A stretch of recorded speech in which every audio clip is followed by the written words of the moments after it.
जैसे ही तीसरे भाई ने वह वीडियो सबके सामने चलाया, पूरे परिवार के होश उड़ गए। तब सबको पता चला कि चालाक गोद ली हुई बहन ने लड़की को जो हार दिया था वह किसी महंगे ब्रांड का नहीं बल्कि सड़क किनारे मिलने वाला सिर्फ 10 युआन का नकली हार था। दरअसल कुछ ही समय पहले अपने असली परिवार से बिछड़ी हुई यह लड़की कई साल बाद घर लौटी थी। उसे नीचा दिखाने के लिए गोद ली हुई बहन ने जानबूझकर उसे वहीं सस्ता हार दिया और झूठ बोल दिया कि यह एक मशहूर लग्जरी डिजाइनर का बनाया हुआ है। उसका इरादा था कि लड़की यह हार पहनकर सबके सामने बेइज्जत हो जाए, लेकिन लड़की ने एक नजर में ही पहचान लिया कि हार नकली है। गुस्सा करने की बजाय उसने उसी वक्त उस मशहूर डिजाइनर को फोन लगा दिया। उसने डिजाइनर से पूछा कि क्या यह हार सच में उन्होंने बनाया है। हार देखते ही डिजाइनर भड़क गई। उन्होंने गोद ली हुई बहन को जमकर डांटा और कहा कि उसने उनका नाम इस्तेमाल करके लोगों को धोखा दिया है। उन्होंने साफ कहा कि वह बदनामी के लिए 50 लाख युआन का मुकदमा करेंगी। इतना ही नहीं, उन्होंने कहा कि यह मुआवजा लड़की के जेब खर्च के लिए होगा। यह सुनकर पूरा परिवार हैरान रह गया। किसी की समझ में नहीं आया कि इतनी बड़ी डिजाइनर लड़की से इतनी अपनापन भरी बात क्यों कर रही थी। माँ पूरी तरह घबरा गई। उसने लड़की को धमकाते हुए कहा कि वह तुरंत डिजाइनर से मुकदमा वापस लेने को कहे, नहीं तो उसे दोबारा इस घर से निकाल दिया जाएगा। तभी पीछे से एक सख्त आवाज सुनाई दी। वहाँ लड़की की दादी और उसका तीसरा भाई आ चुके थे। उन्हें देखकर लड़की की आंखें भर आईं। जब उसकी माँ ने उसे बचपन में गांव भेज दिया था, तब सिर्फ दादी और तीसरा भाई ही उससे प्यार करते थे। उन्होंने कभी उसकी तलाश करना नहीं छोड़ा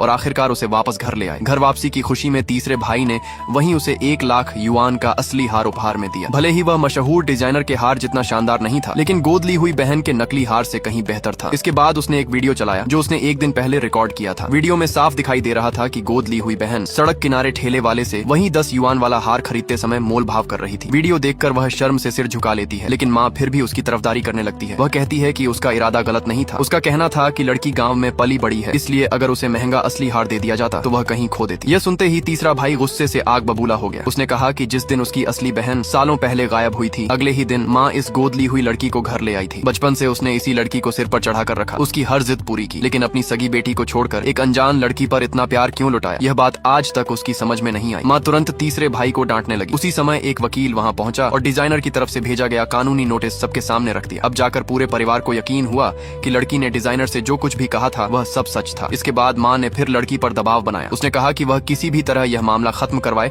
नहीं तो वह हमेशा के लिए उससे सारे रिश्ते तोड़ देगी। इस बार लड़की चुप नहीं रही। उसने गुस्से में सामने रखा चाय का सेट जमीन पर गिरा दिया। फिर गोद ली हुई बहन का हाथ पकड़कर साफ चेतावनी दी कि या तो वह पूरा मुआवजा भरे, वरना वह उसे बिना किसी दया के जेल भिजवा देगी। लड़की का सख्त रवैया देखकर माँ के पास कोई रास्ता नहीं बचा। आखिरकार उसने अपनी निजी जमा पूंजी से पूरा मुआवजा भर दिया, लेकिन लड़की ने वह सारा पैसा तुरंत दान कर दिया। माँ गुस्से से तिलमिला उठी, मगर चाहकर भी कुछ नहीं कर सकी। लड़की ठंडी मुस्कान के साथ बोली, ये तो मेरे बदले की बस शुरुआत है। कुछ समय बाद दादी ने लड़की की घर वापसी की खुशी में एक बड़ा समारोह रखा। वहीं उन्होंने सबसे अमीर परिवार के बेटे से उसकी तय हुई शादी की बात भी छेड़ दी। यह रिश्ता करीब 20 साल पहले तय हुआ था। अब जब असली पोती वापस आ चुकी थी तो यह रिश्ता भी उसी का होना चाहिए था। ये सुनकर माँ और गोद ली हुई बहन दोनों